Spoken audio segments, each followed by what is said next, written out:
January, or what I'd rather call in movie terms, Dumpuary, is over.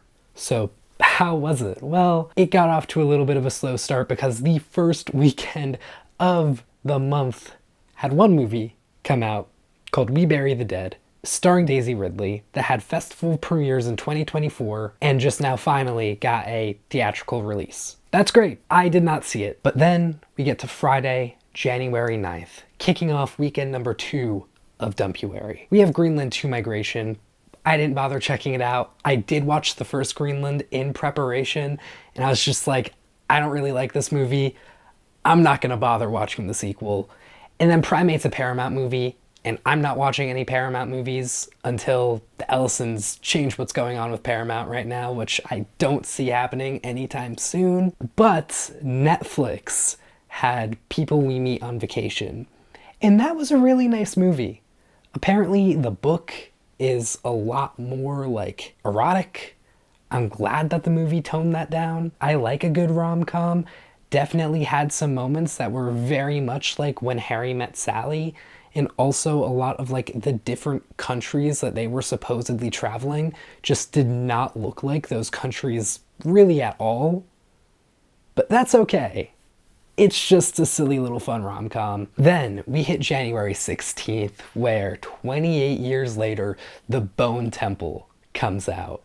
And this movie rocks. Nia DaCosta's directing is so good here. It's definitely a lot more traditional compared to Boyle's, which I think really works for this film. Ray Fiennes delivers one of the best performances of his career. Jack O'Connell gets to chew up every scene he's in. They do sideline Spike in this film after he is so good in the first one, but I think that's totally okay because it just really expands the world of this trilogy. I just hope we actually get a third movie because this movie has unfortunately bombed. Like, it is performing so poorly at the box office, and it's just really disappointing. But Cillian Murphy would come back for the third one, and it would be so much fun.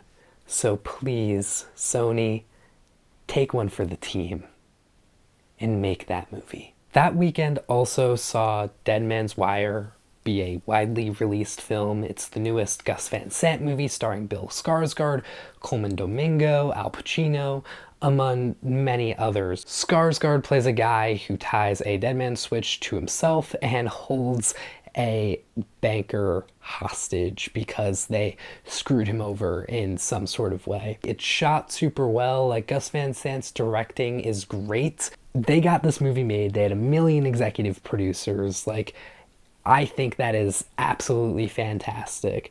But just the story itself was playing it so safe for a movie about a guy who is holding a mortgage banker hostage right after David Thompson, the healthcare CEO, was assassinated by Luigi Mangione not too long ago.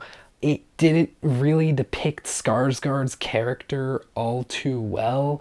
Like, he wasn't a total, like, bad person, but he just was not really sympathetic enough. I don't think that the screenplay, like, fully saw him as, like, a good guy. The Rip also came out this weekend on Netflix, and Matt Damon and Ben Affleck are just great in this movie. The direction's a lot of fun, but given that it is a cop movie with what is happening with law enforcement today in these United States of America, it fell very flat for me. It's essentially like all cops are not that great. They are all like a little bit corrupt, but wait, Matt Damon and Ben Affleck are these good guys. Yippee! I guess I really value my movies saying something, and this movie did not really say something.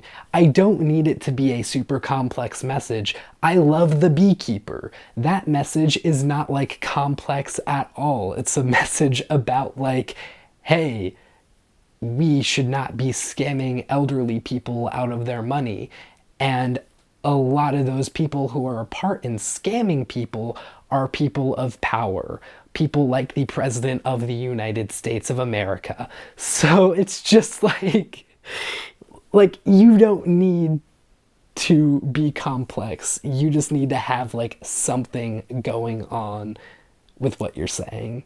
And we just don't get that at all with The Rip. The following weekend saw Mercy, a pro AI movie where Chris Pratt sits in a chair for 90 minutes. Return to Silent Hill, a critically and audience panned movie that is a sequel to Silent Hill, and also a snowstorm that hit half the country. And finally, just this past weekend, we had some really interesting stuff come out. There was a Melania Trump documentary. There was Send Help.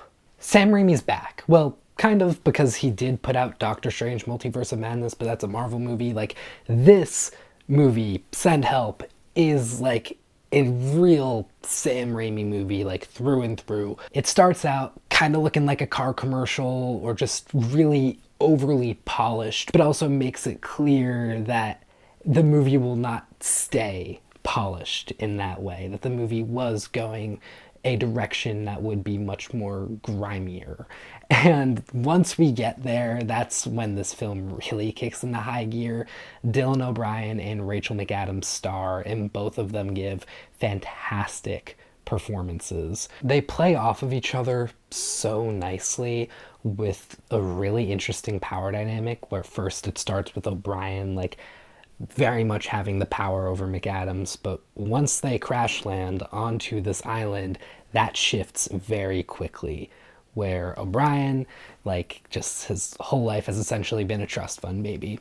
And now McAdams, who's put in the real work, not only for the job where he had power over her, but also to survive, because she wanted to audition for the show Survivor, but was also a big fan of that show and read a bunch of survival books. She knew how to stay alive on this island. O'Brien's character does not whatsoever. She's so good at being able to convey that morbid excitement that comes from preparing for a worst case scenario situation for so long in your life, and then that worst case scenario situation actually happens, and it's kind of oh, this sucks that it happened, but at the same time, I'm really excited that I get to use all of these skills that I have learned, but haven't actually been able to put into practice. But while many of the movies that Raimi is most famous for are ones that don't hinge as much on the characters or the plot, but more on his directorial style, this movie is not that. It relies on these characters. It is very much a character piece. Raimi is able to insert himself into the film in certain interesting ways, but at the end of the day, if this movie had bad characters and bad performers, it would not have worked. We also got Shelter, a Jason Statham movie where he's secluded on an island and has to protect a young girl from enemies of his past. Flawless. I haven't seen it yet, but love it. And then you have one of the most fascinating film success stories in a long time, Iron Lung. This movie stars, is directed by, was fully funded by Markiplier, and he got his audience to show up.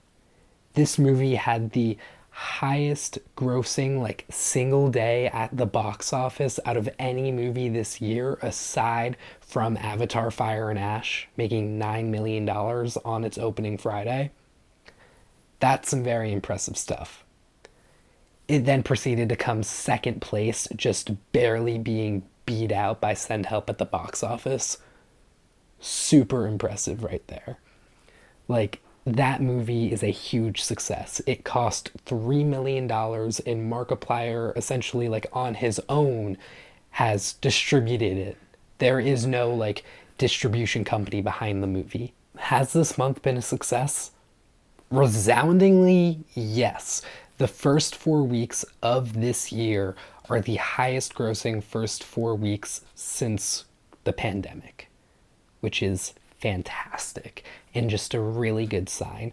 We are still way behind pre-pandemic numbers, but this is great and super exciting. We could be seeing some other very positive things in the coming months. Now, even though this January saw Send Help and 28 years later The Bone Temple come out, the two best reviewed movies to come out in January, minus like any movie that's been released from the UK in the past decade, the entire month still averages a 5.9 between Letterboxd, IMDb, and Metacritic. That is when you multiply the Letterboxd ratings by 2, which is tied for the best January in the past decade, but like it's not significantly above average. Even though you got two really solid movies, you still got a bunch of stinkers. Return to Silent Hill, Mercy, Greenland 2, like that's more of like a mediocre one. You had other things like Melania, which I didn't even bother counting. It all just kind of balanced out at the end of the day. January is January. And this year was super exciting because we got two really exciting movies. And looking to February, we have a really exciting month in store. The Moment, The Strangers Chapter 3, Wuthering Heights, Goat, Crime 101, Good Luck, Have Fun, Don't Die, Scarlet, Nirvana the Band, the Show, the Movie, How to Make a Killing, Pillion, Psycho Killer, and Scream 7, which you should boycott because Melissa Barrera was unfairly kicked out of that franchise, completely like taking away her right to freedom of speech, really. So don't watch Scream 7 because everybody in Scream 7 is profiting off of the silencing of Barrera's free speech. So please boycott that movie. I hope Psycho Killer makes like way more money than Scream 7 does. Thank you all for tuning in. I'll see you in the next one. Take care.